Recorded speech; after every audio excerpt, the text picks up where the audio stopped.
What happened at the San Diego Comic-Con? They are doing everything. Ant-Man and Wasp, Quantumania. The Guardians of the Galaxy Holiday Special. Secret Invasion, Guardians 3. You got Blade. Thunderbolts. Ironheart.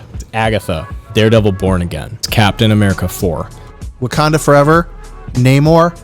More like Say No More. I'm interested in it. Oh, let's see it. Oh, yeah. At what point does this become just too much?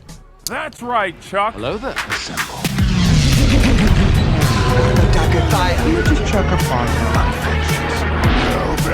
You'll want to be on me, though. Not, you'll want to be on you. Not me. Because when you hit that again, it'll... 99 nerds, we are back. I actually, like, this isn't a scripted intro, but I somehow say the same thing every single time. It's like that when I'm nervous, my brain just grooves into 99 nerds, and we're back. Sorry, guys. Episode 17. Well, I think it's because everybody worries about us being away. That's true. Episode 17. Sean is having me control the cameras today, which is a mistake. You got to learn. You got to take your lumps. I got to learn just in case Sean... something horrible happens takes to a me. fall at the dunes. Take a fall at the dunes, Grandma. Grandma took a little spill at the sand dunes today. Broke her cock. What?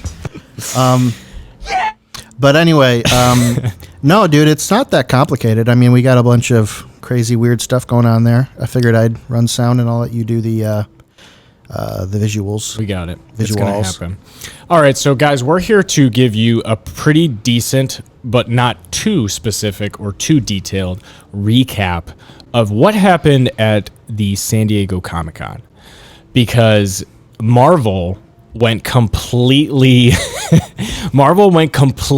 insane. They went overboard. They unveiled so much stuff that it was a little overwhelming. They threw out more vision than a mega church on another budget drive. In January. Yeah. This is our vision for the year. Yeah, Kevin Feige went freaking ham taro and just they are doing everything. Yeah. So I would consider myself not a master, but some type of wizard, maybe a lower level than Doctor Strange, a wizard of Marvel Cinematic Universe Phase 1, 2, 3. Okay. I understand most, if not all, of the Easter eggs and the references and the characters, but things are about to get extremely chaotic. Yeah, it's well, I'll say this. I am excited because I appreciate the long-term influence. I appreciate, like, think about it like this. Like, when has, in the history of movie making, there ever been a long-form, hey, here's a schedule, jam-packed, here is our lineup for the next 3 years. Yeah. Here's what you can expect. Here's what you can get prepped for. Like, it doesn't even feel like spoilers. It just feels like it's expected. Sure. Like they're giving you the keys to, like, hey, here's what's going to happen. Here's what we want you to get excited about. If you want to go deeper into the comics, go ahead. If you want to read the million Wikipedia pages about this stuff, go ahead. But for the most part, I mean, I don't feel like I have to do that stuff. I kind of feel like, okay, they're gonna just introduce it to me over time, and I'm gonna learn more about Ironheart and this Echo character. I mean, it's gonna be fine. I don't have to be a mega super fan of the comics to get it, and I kind of appreciate that heads up. Yeah, and especially we've talked ad nauseum about how Disney really botched it with Star Wars and 7, 8, and 9, and how there wasn't this foresight. There wasn't this foresight. Oh my gosh, no pun intended. There wasn't this. We're going to do 7, 8, 9. Here's what they're all called. Here's what you can, like, kind of like teasing the titles and giving some kind of indication of what's to come. They didn't have any of that. And you could see it as every movie came out, the disorder and the lack of planning. So Kevin Feige hats off. Taps off, Kevin. Everybody tap it off. Tap it off for Kevin. Well, the thing is, if you think about it, it's actually kind of proof of concept. It's like it's the fact that it has been tested and proven. Right. This is how many years has it been? Like 13 now? Yeah, something like that. So. I mean, since Iron Man 1. It works. Right. It's not as if this has been a clumsy placing the train tracks in front of you as it's going. Right. This has been planned out for several years in advance, maybe 3-4 years at a time, maybe less at some point. But they're seeing results. They're seeing like positive effect from actually having this stuff laid out. And what's kind of cool is you get that things are okay to change at times. Yeah. Like, for example, I couldn't help but notice in that Phase 5 thing, I was like, wait a minute, where's Deadpool 3? Because, like, I know for a fact that that's happening. I don't know when, but I was surprised it wasn't there. And I'm like, well, why wouldn't you put it there? And I wouldn't be surprised. Like, they're going to reboot X-Men, but that wasn't mentioned anywhere. They say, oh, we're going to start off Phase 6 with Fantastic Four. All right, that sounds great. I would be really surprised if you don't have a X-Men cast by that point that you're interested in producing, though. Yeah. You almost wonder, are there enough actors and actresses in this world to handle what the MCU is bringing? They have used everybody that I know of. I mean, they've done a great job with the casting. They're just going to start driving down the road and, like, grabbing people and throwing them in vans. I hope I get cast for something. You tried to audition as an extra for what was this? What was it? Superman? That was Batman versus Superman. Yeah, I went to some weird hotel and they took headshots of me, and that was it. Oh my gosh! And then I got like enrolled in this like database and like this email chain of like, we need an extra for this movie, but like a lot of times it was like, we're in New Mexico filming this, and we need middle-aged woman with short brown hair. I'm like, okay. Yeah, I don't know, man. I think that I think being an extra is. I always assumed that being an extra was like, oh, you can only be an extra once, and then you're like blacklisted or something because you can't keep showing up in the background of stuff. Sure, but that's not true at all. Like, there's people who are like, it's their thing to like just be part of the crowd. Yeah, and some like, people are, there's entire websites dedicated to pointing these people out. Yeah, I love the reels where it's like, watch this extra right here. They are really selling this role. One was in like Doctor Strange where it was the wedding scene, and he sits down, and the lady behind him at the wedding scene is just like,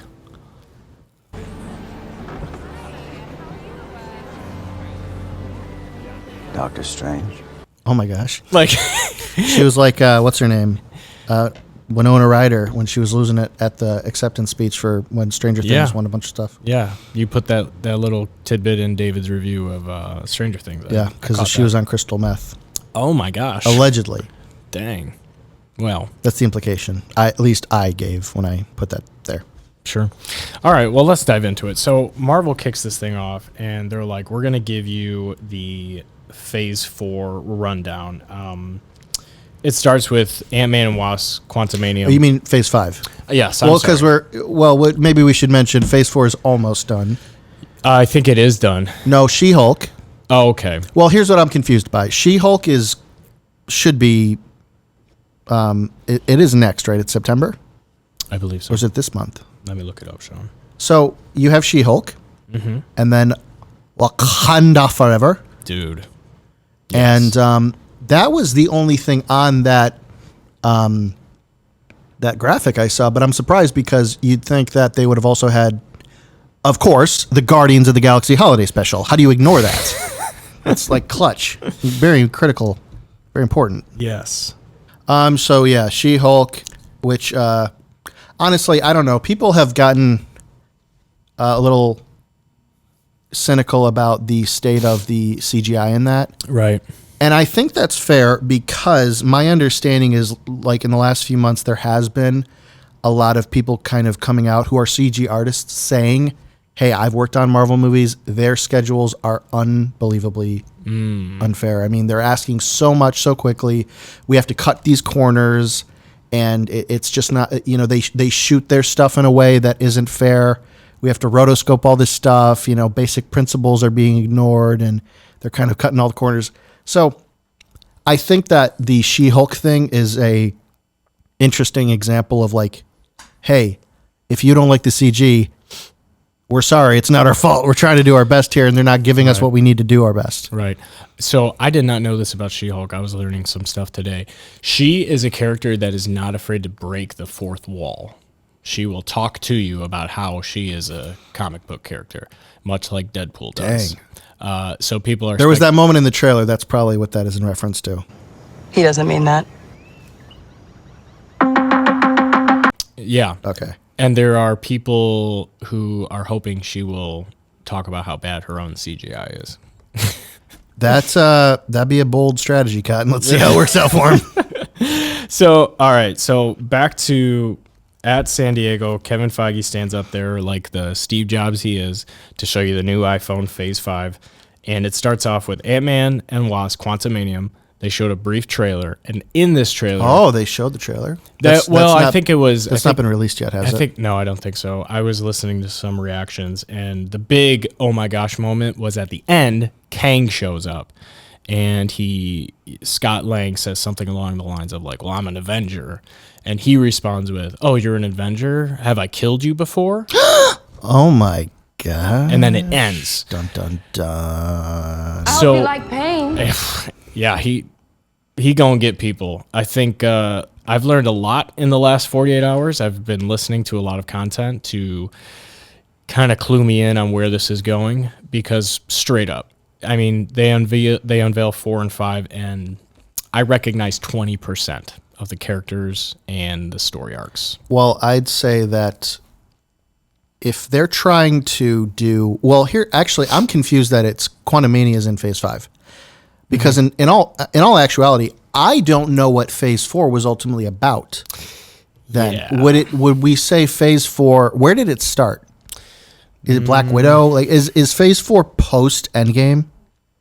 Yes. Okay, then Phase 4 is like the kind of aftermath of Endgame, the world kind of recovering from its crazy end of the world snap, and then the blip. Yeah. And it was also like the MCU launching their Disney Plus series. Right. And I think even like narratively, it's also a time of like, all right, let's start developing all these side characters because they're going to be the kind of primary things going forward. Right. Guardians of the Galaxy, they're starting to have their swan song. Thor's slowly phasing out. Yep. Not that Chris Hemsworth or these actors don't want to do it anymore, but I think just narratively, they're not going to be the main thing. For sure. So you would also have them, and then you'd also have Shang-Chi. Yeah. You have Yelena, Black Widow's sister. You'd have Loki, and well, the thing about something like Loki is it is a... I watched that show. You didn't see it, did you? I saw 70% of it. Okay. I need to finish it. So in that show, that's where they set up heavily the who Kang is. Right. And give a backstory to him, what his goals are. He comes across as like not a villain, but almost like hey, I'm just chaotic neutral. I'd like to just see what happens when you kill me and undo all of you kind of break the seal on all the multiverses I've been carefully balancing or whatever. Right. So when you do that in Loki, which is very early into Phase 4, I'm surprised that they have made the decision to not really bring that to its conclusion until 2025. Yeah, that's true. But when did they first have Thanos show up? I mean, what movie was that? Yeah, that's a good question. I mean, it was probably the end of, I think, wasn't it the first Avengers? I think so. Because that was the introduction of Loki being told, hey, Right. go get that Yeah, thing he sends Loki to Earth. and he gives him the Mind Stone. Fine. I'll do it myself. Yeah, I mean they play the long game, and it's almost like I'm realizing, listening to some of the breakdowns of where this is all going, no line of dialogue is wasted. I will kill for you, Megan Thee Stallion. Dance off, bro. Me and you. There's a lot of little Just things. like life. Just like this podcast. Oh my gosh, that's not true. Oh my gosh. They are masters at the long game. They have, the movies that are going to come out when my son, who's 5, when he's 13, they've already got that planned. That's a good point. But the question is, will they run out of actors and actresses at that point? There's only 8 billion of us. That's true. And I mean, they killed half of us. We'll get in there. Well, I guess they brought us back. And Yeah, so Phase 4 had, I mean, like I said, that was the launch of like the Disney Plus series starting. So you had Falcon and Winter Soldier, you had WandaVision, you had Loki. which has been successful, I'd say. Yeah. I'm not a fan. I've never been a fan of watching serialized week-to-week content. So generally, I prefer when it's all over. I just watch it all at once. Yeah. I just don't watch TV. I Yeah. haven't watched TV since like I was in junior high. Well, I will say that I have probably seen 60% of Phase 4. I especially looking ahead to what they're about to bring out. I got to catch up. I have to make a list of. Wasn't it ironic that TV shows, in theory, should be a more bite-sized thing for you to consume and enjoy, but it's actually less easy to get into? Yeah, because it's like, oh, I can sit down for a 2-hour movie. Right. Who's got 5 hours to watch this show? It's like, that's not happening. And that's where, like, I talked about the Obi-Wan Kenobi series. I was excited that it was a series because we were going to get 8 or 9 hours of footage. But when you have to watch 8 or 9 hours of Hawkeye, like, okay, I'm not as excited about this. Spoiler alert, I haven't seen any of Hawkeye. And I need to because there's a series coming out from a character who was in Hawkeye. Yeah, she's like the... See, I just learned that today. The Echo, Echo series is based off her. Yep. Which, you know, when I watch that show, and you might pick up on this when you watch it too, when you're watching Hawkeye, you get this sense that she is given way more screen time than seems relevant or necessary. And you're like, okay, she's the villain, but she's not really the villain. Like, why do they keep showing her? Like, she's not important. And also, like, why are they trying to make me sympathize with her and empathize with her? Like, I don't get it. Like, I don't know who this actress is. I don't even remember her name. Right. All I know is she's deaf and she can do martial arts.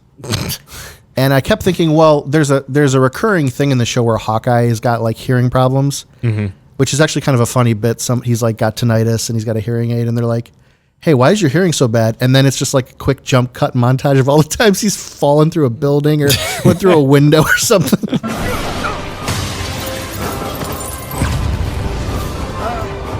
It was really funny to me because it's just like this really chaotic cut. Like the editor had fun with it. It's like it all happened so fast.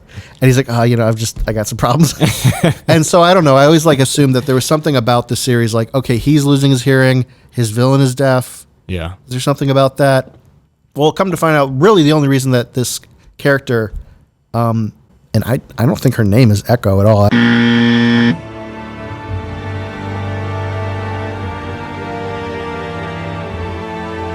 I don't remember her name, but come to find out, the only reason this character is constantly given all that screen time is because she's getting her own kind of subsequent story. Right. And as much as I like to say, like, why are they even doing that? Nobody asked for that. Kevin Feige is a wizard, and there's going to be 2 or 3 things in 2 or 3 of the episodes that are super important for the implications of what's moving forward. Yeah. And that's just how they operate. So now I got to watch it. All right. So let's do a quick... This could be a 3-hour episode if we wanted it to be. We could break it into 3 parts. We could really do deep dive. I don't want to overload you guys. Or I could just stop right now. I don't want to overload you guys because honestly, prepping for this episode, I feel I have done a lot of listening to what's coming, and I feel super unprepared because things are about to bust wide open. It's too much. And that is the conversation topic, where at what point does this become just too much for the average fan? Because I'm a hardcore fan and I'm having a hard time digesting what's going to happen. I think you might be onto something there. We can get into that though, but let's just run through. So yeah, quick rundown. Like I said, Quantumania, it's coming out February 17th. Quantumania or Manium? Quantumania. You're right. Okay. I was reading better get my that screenshot right. way too fast. You better get that right. February 17th, 2023. I mean, that's... February 17th, that's the day before my birthday. Sean, you guys are going to take me to go see the movie. To see the movie. We will do a live stream because at that point we'll have at least 64 subscribers. We'll see it on the 16th though, because like it always comes out on the Thursday before. Right. And, so like that's just more fun. And if we wait till your birthday, we'll be way behind in the news cycle. We'll be losers. Right after Quantumania, we're never going to be losers. Secret Invasion, which, okay, you know how Nick Fury has been MIA for like a while, and how back in Spider-Man, not No Way Home, Far From Home, at the very end, they revealed that who we thought was Nick Fury was actually the Skrull guy, just kind of giving him a vacation. So so that's where this is all headed. Which was a very cute scene. Yeah. Or in Captain Marvel, when she punches that old lady in the train. Yeah. And it's a scroll. Yep. That's what this is all about, where you don't know who anybody is. You can't trust anybody because they might be a scroll. Are we still talking about movies? Yeah, right. So Nick Fury's been MIA. In the comics, he literally disappears for like 5 or 6 years. Like, not comic time, but like literal human years. As they're writing these comics, he is nowhere to be found. And he is like assembling this team to fight the Skrulls. And there's Fight the Skrulls. I thought they was friends. well, some of them are. Oh no, there's Yeah. corruption and compromise Yeah, in the factions. In the comics, there's Never been done before. There's a story arc where like one of the heroes goes rogue and they end up getting killed. a hero going rogue, I think it was Elektra. like the girl from Daredevil. Yeah, Daredevil's girl. She goes rogue. What does she have to and do with the Skrulls? she ends up fighting somebody else who I forget. I think she fights Echo. She fights Echo. Dang, it's Echo all come together. Echo kills her, and when she dies, Oh my gosh. she's a Skrull. Wait, Elektra's a Skrull? She was. Oh, okay. There was also a story arc where Spider-Woman was a Skrull, and like nobody knows where the real one has You know what? been This for actually, years. this is actually kind of interesting to me now. I never knew what that meant. Secret invasion. I assumed it had something to do with the Skrulls, but after Captain Marvel, they're the good guys. Whatever. That's the end of it. Right. But you're telling me they might not all be good guys? They're not. Dang, just like real life. And they're not just going to impersonate old women on a train. They're going to be like, Wish they would. it's like Captain America is going to show back up. And people are going to be like, oh my gosh, Steve Rogers, where have you been? We trust you. We love you. And then he just starts strangling people. He just starts scrolling around like some kind of scrollinator. It's going to be fire. So that's super intriguing. What if we found out all the times that Captain America swears in the movies it's actually a Skrull? That- Because the real Captain America wouldn't do that. That makes total sense. Language! No doubt. Right after Secret Invasion, May 6th, 2023, is Guardians 3. Guardians of the Galaxy Volume 3. And this should be, from what I understand, this is the final chapter for these boyos. Yeah, they're all going to die at the end. No doubt. This is the last one that James Gunn. It's actually just a 2-hour funeral service. Oh, no. But Tom Holland will be told that he is at a wedding Yeah! because he can't be trusted. Yes. Guardians 3, James Gunn's final directing role. Do you think we're that... probably going to lose some of our Guardians. Just here. a side note, do you think that it will have something to do with... do you think the Guardians of the Galaxy holiday special will be essential viewing? Do you think it'll be necessary to... Because I'm wondering if that's why they didn't include it in their graphic. Because it's not necessary. Right. You Yeah, don't need maybe it. not. It doesn't matter. Maybe it's just for fun. They're just trying something. I like having fun. I'm Sean, and I'm here to party. My name is Dave, and I like to party. Hot rod quote. Great. The main bad guy. In Guardians of the Galaxy Yeah, 3. yeah, Isn't yeah. it Adam? No, he's going to show up. Gold guy? Well, that's a dangling thread all the way back from Guardians of the Galaxy 2. Yeah, Those gold people that's right. were going to make they're creating some sort of being. Yeah. Going to call him Adam. Adam Warlock. He will show up. And then everybody goes to Google and they're like, Guardians of the Galaxy, Adam? Who was Adam? As we all do. That was one of my favorite things to do, especially in those early phases where just like you watch Thor 2. Yeah, you realize you don't know comics that well, like you think you did. At all, really. Because Like I played the video games and I played the Avengers games and I played the X-Men and I watched that TV show and then it's like Right. I don't know any of this stuff. Same, dude.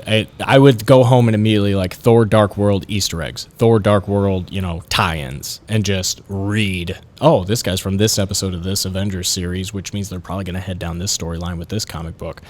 It just gets to be a lot. And it also makes me realize like I'm really ignorant about this stuff and the people who do this actually are probably like the right people for the dude. job because like you'd see a movie and then you go home and like you said you Google it and you find out that you don't have a clue how much work went into making this stuff and not only getting it comic book accurate, but implementing, because they only have the one movie. They're not going to do like 5 versions of the movie like they can with the comics. So they implement all these different things, like even Love and Thunder.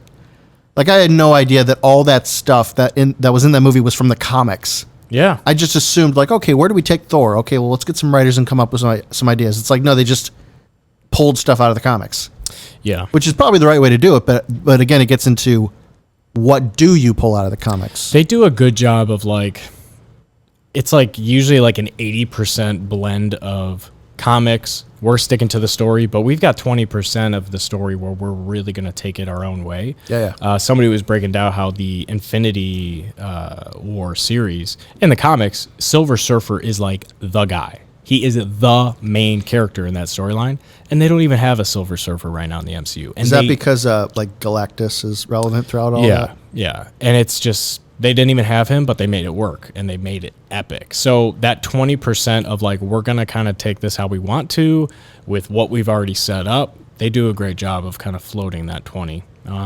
High Evolution. High Evolution is going to be the big bad in Guardians 3.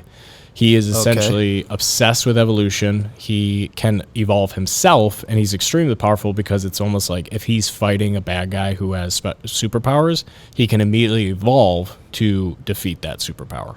So there's a character in X-Men First Class, a mutant, whose power is he can theoretically just evolve whatever he needs to evolve into. Like he sticks his head underwater and he gets gills. Right.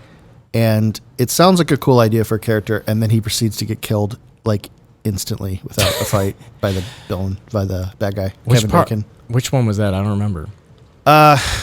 It's X-Men First Class. It's the origin story where they started doing those prequels. Yes, that's right. Kevin Bacon and was the bad guy. Yeah. Dude, that was great. I love that movie. Really? Yeah, I did. Oh well. I liked the Sorry to hear Magneto that. Professor X dynamic in that movie. Yeah, but that's another example of a movie franchise that had no patience because they went from like literal Cold War Cuban Missile Crisis to like, okay, now we're in the 70s. Okay, now we're in the 80s. Nothing stops this train. Well, then they brought in Apocalypse, and I will actually touch on Apocalypse later when we talk about Moon Knight? Kang. Oh, And Moon Knight. because that was your boy Oscar Isaac. My boy, he will return. He was both. He's Moon Knight and Apocalypse. Okay, so after Guardians 3, we have... Which is crazy because they're both Egyptian dudes. Exactly. Dang. But so is Kang. Man. Exactly. See, this is where things, all the storylines start intertwining, and you need to know everything to appreciate it, which is where we're going to go with this conversation. Like, there's so much to know. Are there any ancient Israel superheroes? Or do they not want to touch that one? No, they don't touch that. They don't get into that. We are not going to make fun of the Bible. We can make fun of the Greek gods and the Egyptian gods, but they're not going down that road. They are not. So right after Guardians 3 is Echo, which we just touched on. She's from the Hawkeye series. She's a vigilante. She essentially, in the comics, she can mimic anything. So, like, there's a story in the comics. I read that. I was surprised because I didn't get that impression at all from the show. Really? There's a story in the comics where she goes to, like, a concert, and there's some pianist who just, like, plays this ridiculous Beethoven whatever. Yeah. And she basically just watches them do it and immediately can do it. So that gives you an idea of kind of what she's capable of. If she watches Hawkeye shoot his bow and arrow like a baller, not quite as good as Oliver Queen would as Green Arrow, but, you know. Or Legolas. Oh, my gosh. What would, if you had that power for a day, what would be the most useful way to use it for you? Shoot. I'd like to learn a language. Just kind of like pick it up. I'm thinking more along the lines of, like, who's the highest paid athlete? Oh, my gosh. Floyd Mayweather, he makes the most money boxing. Just, like, go watch him for a couple days. Well, there you go. But then you got to worry about, like, the But what if you brain damage. Yeah, but what if you picked up all of the other traits too? You can't like pick and choose which ones you want. Never mind. Yeah, that's the downside. I've made a huge mistake. I've made a huge mistake. Oh my gosh, what if Echo, her whole like story is that she's like losing her sense of identity and self because she like, who am I? I can't stop She's mimicking just absorbed everybody Yeah. else's personality. She doesn't even It's hard. have one. And then she's deaf, and so like there's like difficulty communicating with people and like who am I if I can't really tell people who I am. Sean, you're really selling this series, and now I want to watch it. I don't anymore. Yeah. I know. I already figured it out. I unlocked the code. And like I said, I'm trying to hit on these real quick because we could give you guys a breakdown of all the different tie-ins. I just want to give you a snippet so you have a really good general idea of what's coming, because what's coming is just dumb. After Echo, we've got Loki, season 3. I have not finished Loki yet. I need to. Loki season 2. Yes, sorry. And that is summer of 2023. Same as Echo, summer of 2023. Okay. Then we've got, again, I need to catch up because The Marvels is coming out. Marvels, July 28th, 2023. Yeah. I'm guessing. I got to watch Miss Marvel. Yeah, and I got to refresh on Captain Marvel. And then, obviously there's stuff in Miss Marvel that happens that kind of paves the way for more interesting topics. I think, from what I saw and read, they closed out Miss Marvel with somebody essentially saying that she has a mutant gene. Dang. Which obviously brings in mutants, X-Men. Yeah, I feel bad about that. It's got to be hard being a teenager and also being a mutant. True. And then the whole time you think you just got cool superpowers like your favorite hero, Captain Marvel, but at the end of the day, it's just because you're a freak. I haven't seen the show. Maybe there's more nuance to it. I haven't either. Like I said, I'm making a list of I'm prioritizing. I gotta watch this. Checking it twice. After Marvels, you got Blade, November 3rd. I'm excited about that. 2023. I have seen snippets of the original Blade movies. The original Blade movies really have, I promise, will have virtually nothing to do with this iteration. Because the original Blade movies were almost like, hey, by the way, there's a vampire brand of comic books we can adapt into these movies with Wesley Snipes, and they are so stupid and very interesting in a way, but they're very, very R-rated and violent. So obviously that's not the tone I'm sure Disney's going to take. People were wondering if they were going to push the PG-13 boundary. I doubt it. Yeah, I feel like Deadpool is probably the only one they'll roll the dice with. Gotcha. Because it's on brand at this point. Yeah, that's already established. But the thing about Blade is it'll probably also incorporate the actor who played, I can't remember his name, Kit Harington. It'll incorporate him as Black Knight.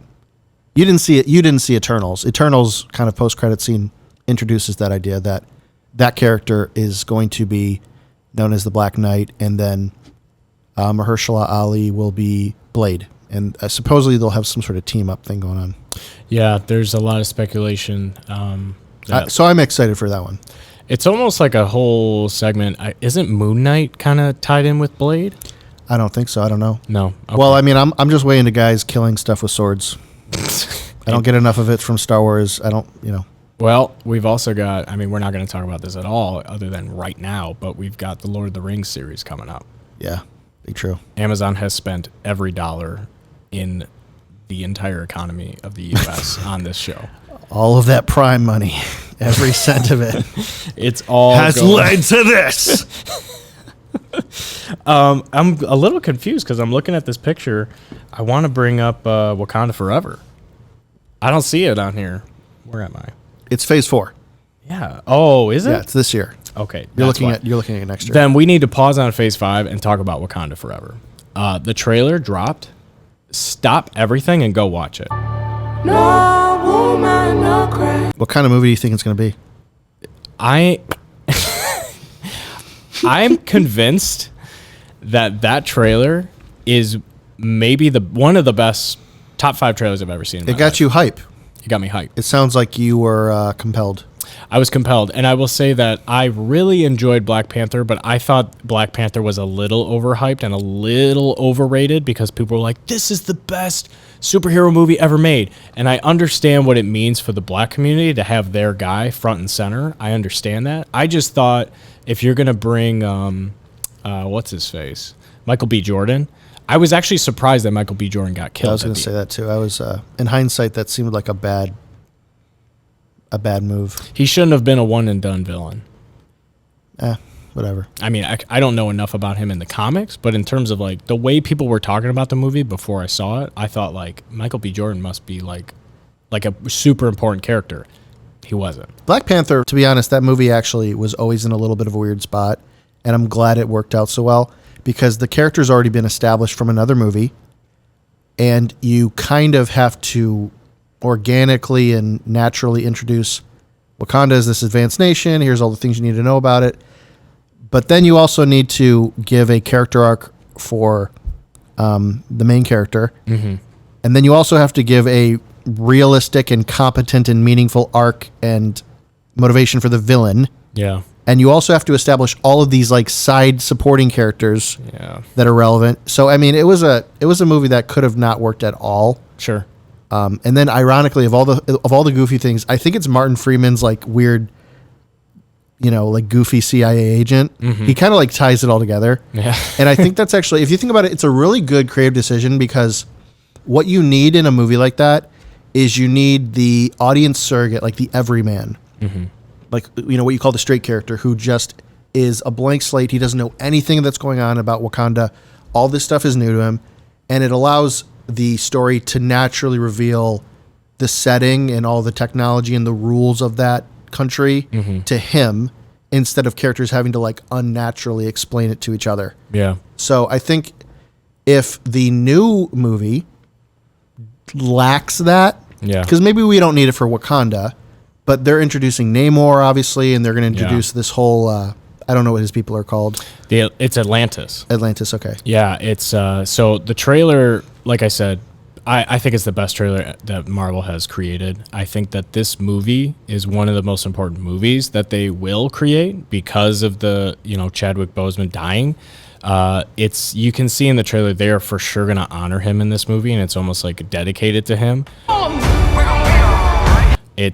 I'm extremely excited. I am way more excited for this movie than I even was the first Black Panther. It will definitely be a challenge, let's say, to see how well they can handle the real death of an actor. Right. Not just like the fictional death of a character, but the real missing piece of the actor.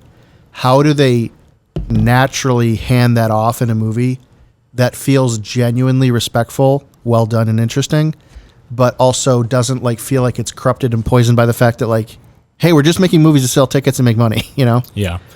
Actually, so Namor and Atlantis is in Wakanda Forever. It's essentially Wakanda versus Atlantis. Yeah.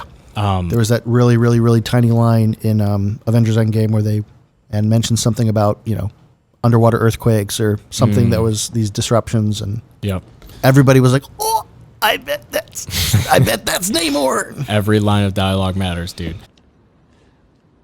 Does anyone have any orange slices? So Namor is actually, the other name he goes by is the Submariner. He is actually one of the original 3 characters.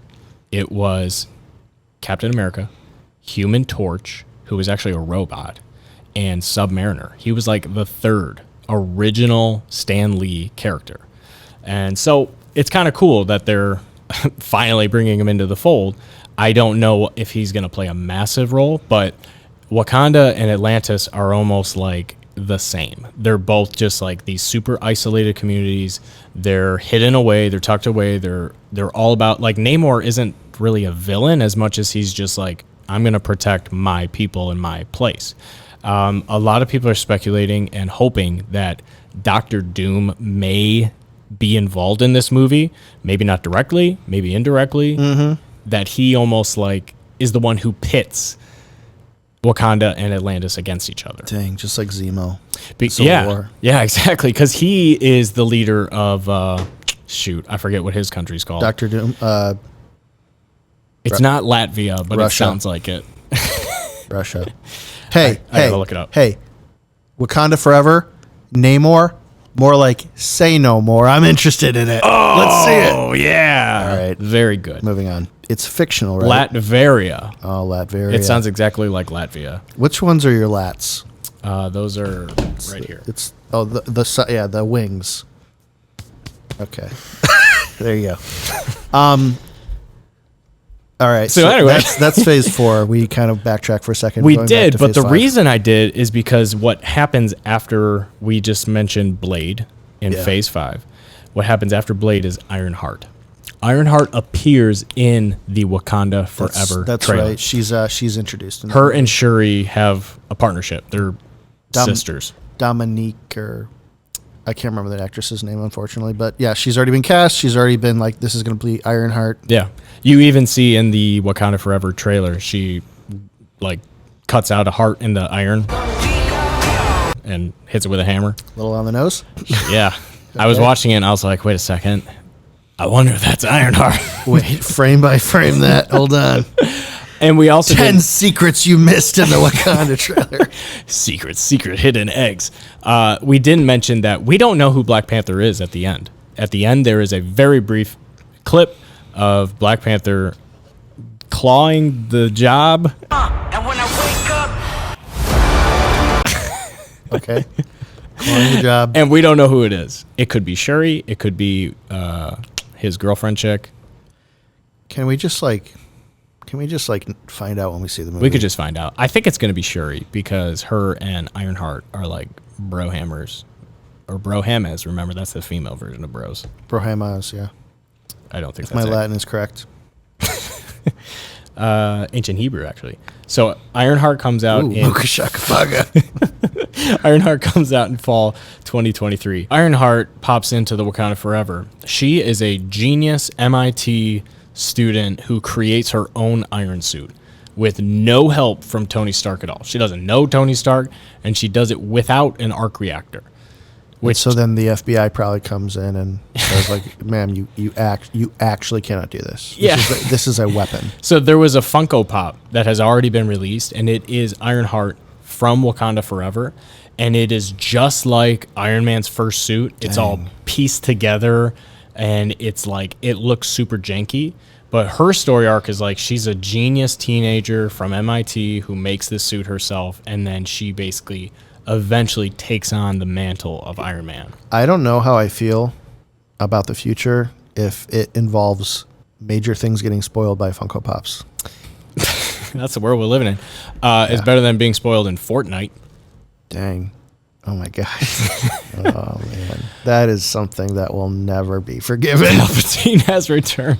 Yeah. I didn't even get to witness it. I was I don't know, my son was a baby. We were playing Fortnite at the time. Yeah. And we all missed it. Like that's how bad of an idea it was. Yeah, terrible reveal. That was the Rise of Skywalker.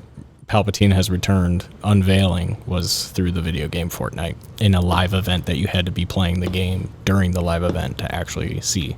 Can we move on? I'm gonna cry. Sean was not happy about it. I don't want to talk about this anymore. After Ironheart is Agetha, Coven of Chaos. Coven of Chaos. Yeah. Yeah. No idea what that's all about. I'm surprised that character is interesting enough to get her own thing. So Yeah.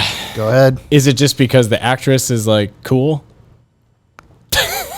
She got a really weird song. I don't know. Like, She was so well received in WandaVision. to me, the idea of Agatha getting her own show almost sounds like an inside joke that I just don't get.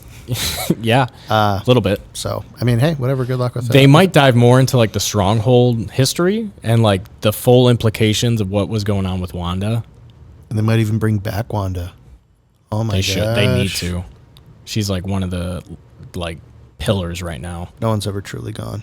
She is actually considered like probably the most powerful hero. Agatha? No, Or Wanda. She's a wanderer. So after, I mean, we're just hitting Agatha and moving. I don't know if it's going to be like a Salem Witch Trials back in time type of show. What do you think? It's gonna rival Harry Potter. Oh my gosh. And the Sorcerer's Stones. So after Agatha is Daredevil, spring 24. Here's the thing about Daredevil. I guess I gotta watch the show. I have not watched the show.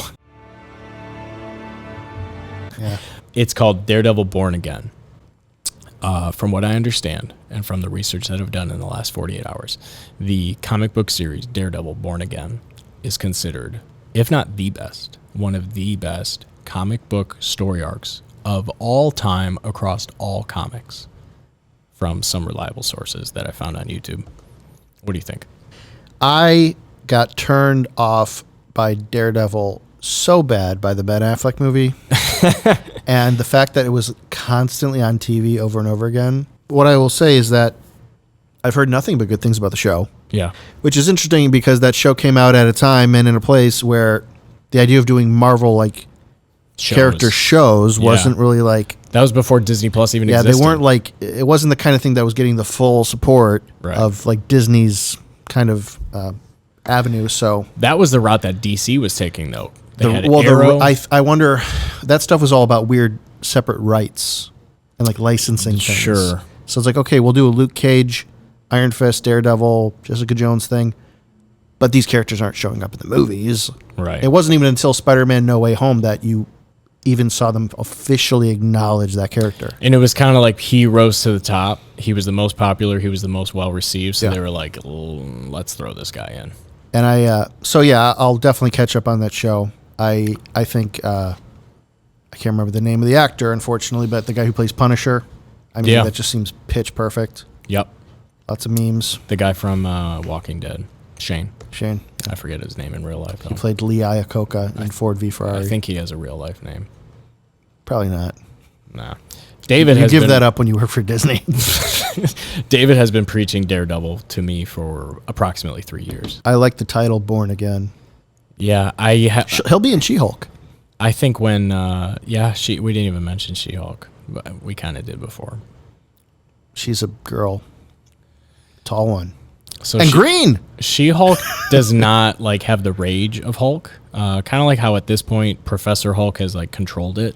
She-Hulk has full control over it. I like the idea of like if I had the Hulk powers, I would totally be the same. I'd just like be like just too chill.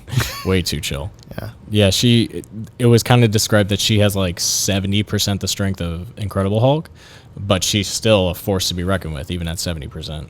Dang. Somebody actually sat down and did the math. Probably. Nerd! Or I pulled that number straight from my behind, which is actually 100% true. All right. Or 70% true.